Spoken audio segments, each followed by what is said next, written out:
আমরা যখন রমাদানের বিভিন্ন রহমত বরকতের বর্ণনাগুলো শুনি, আমরা প্রত্যেকে আশাবাদী হয়ে উঠি। এবং বিশ্বাসীদের একটা বৈশিষ্ট্য হচ্ছে সবসময় আশাবাদী হওয়া, হোপলেস না হওয়া।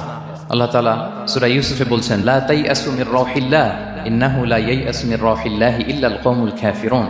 তোমরা আল্লাহর রহমত থেকে নিরাশ হয়ে যেও না, তোমরা হোপলেস হয়ে যেও না। আল্লাহর রহমত থেকে নিরাশ শুধু তারাই হয় যারা অবিশ্বাসী, যারা কাফির। সো বিশ্বাসীরা সবসময় আশাবাদী থাকে। তো এই রমাদানুল মুবারক এটা আমাদেরকে সবসময় আশাবাদী করে,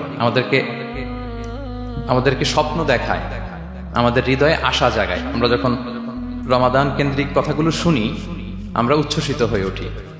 যখন বলা হয় যে এই মাস আসলে একটা নফল করলে ফরজের সমান সওয়াব, তারপর এই মাসে উমরা করলে হজের সমান সওয়াব, তো এটা শুনলে মনের মধ্যে একটা আশা জাগে যে আমাদের আওয়ার রিওয়ার্ডস আর মাল্টিপ্লাই, আমাদের যে প্রতিদানগুলো দেয়া হচ্ছে নেক কাজের, এটা অনেক বাড়ানো হচ্ছে।